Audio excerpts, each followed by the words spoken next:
The United States of America is full of breathtaking parks, forests, landmarks, and so forth. It is full of beautiful land that may not be standing without the efforts brought forth by one man, a man by the name of Thomas Jefferson. Roosevelt authorized the early conservation movement, posing the mere thought that America's land management was something important.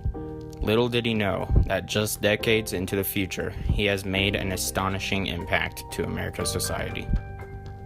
In the 19th century, the prompt industrialization of the United States left their natural resources consumed and less plentiful. Coal, minerals, and wood are a few examples of what were taken and used inefficiently during this time. Factories, builders, and the overall growth of the USA during this time were crucial to taking away what America was once plentiful of. In 1890, a frontier had closed, and many people of high authority and even those lower down in classes, including politicians and mere citizens, had started to see the western land as an unlimited space to chop trees, mine for coal, and hunt game such as oxen, bulls, birds, etc. The land had become a free designated area. These acts of defiance from a large number of big companies had slowly started to leave the land in a tethered state due to America's ever-growing need for wood and other resources. John Muir, who is fairly well known as John of the Mountains, was determined to help conservation move along. He created a survey in which he felt would help to raise awareness of the destruction of the land. He also attempted to educate his fellow Congress peers on the conservation of the land that could be done, and soon lost his position among Congress when they rejected his ideas. Muir created the Sierra Club, which was to help move along the conservation organization to protect the western areas. His idea was that to protect the areas of the wilderness, they simply should not be used. He said that conservation should stand for the greatest good, for the greatest number, and for the longest time. His words inspired many people to begin conserving the land they call their home, and encouraging the need for sustainable resource management in the United States of America. The three main supporters of conserving the land were Muir, Paddle, and Pinchot. However, they needed someone of a higher power to set them off on their journey in helping to conserve America before it was needed to be rebuilt. The man that they decided to rely on was Thomas Roosevelt. He was of a higher political stance than the rest and was a crucial part to get the plan underway. He became president in 1901, became the leader that was much needed for the conservation movement group and for it to become something bigger.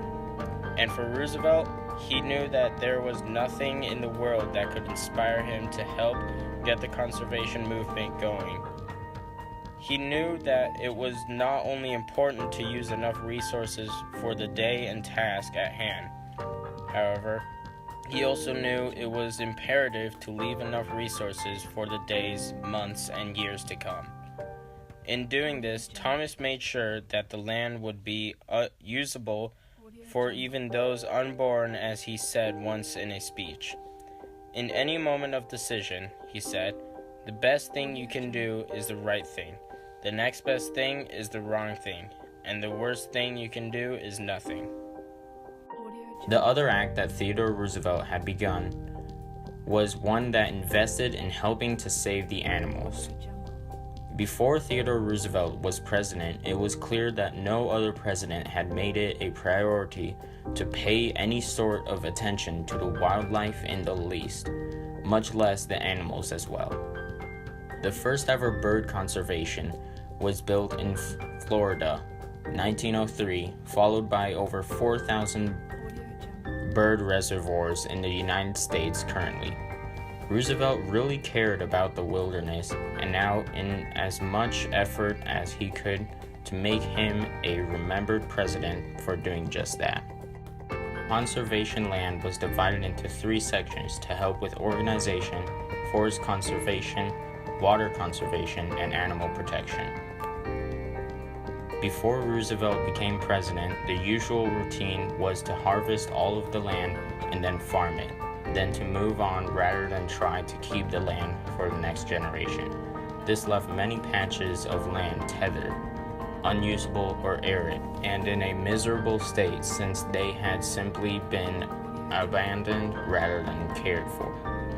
Thomas decided it was best to pass the New Lands Reclamation Act in 1907 to reclaim the barren land that possessed as unusable for farming once more. One of the main projects that this act helped to complete was the creation of the 300-foot Roosevelt Dam. Rightfully named after Thomas Roosevelt, it is now one of the largest artificial bodies of water in the world. The Roosevelt Dam served at the time as a heavily relied upon source of water for drinking and farming, mainly helping to restructure the once unusable land into proper farming grounds for crops and trees. The farmers began to benefit from this act, and the land was used once again.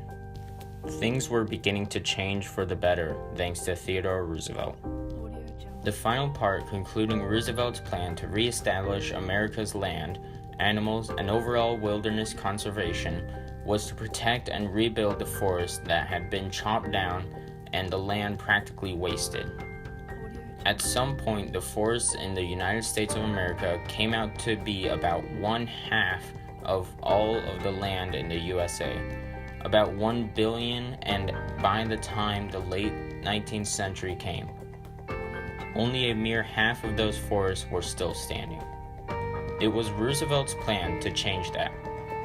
However, the fact that trees were used for nearly everything at the time made the task very difficult. However, with determination, he found a way to attack the task and make sure that those trees would last generations and fuel the country when he had come and gone. He knew that the forests would all have to be monitored to make sure the wood was being used wisely. However, he needn't make it so that the trees were in an unnatural state of being. He released the Transfer Act in 1905, which ensured the safety and conservation of all the forests he had power over. There are many examples all over the country which remind us of how many men made forests exist thanks to Roosevelt. Soon after, he even developed an education system sole for the purpose to teach those who do not understand about why saving our planet is so important. Roosevelt had accomplished a lot in his time of being president. He had proved many people wrong when they thought that all of the resources provided by the United States were limitless, and prevented the mass devastation of the entire USA from lack of all useful minerals when he decided to take a stand and change America for the better. This action taken by Roosevelt was greatly impacted how our society is today, and made all that the USA has accomplished far less limited than they could have been. To this day, Roosevelt's accomplishments prove astounding and will not be forgotten by the people of now.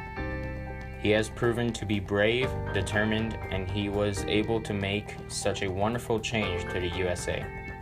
President Theodore Roosevelt will be looked back upon when we ourselves need inspiration to save what we have now before it is completely gone. He has inspired people now to take it into their own hands to save the wildlife and the resources we have. As Theodore once said, "A soft, easy life is not worth living if it impairs the fiber of brain and heart and muscle. We must dare to be great, and we must realize that greatness is the fruit of toil and sacrifice and high courage. For us, it's the life of action, of strenuous performance of duty. Let us live in the harness, striving mightily. Let us rather run the risk of wearing out than rusting out."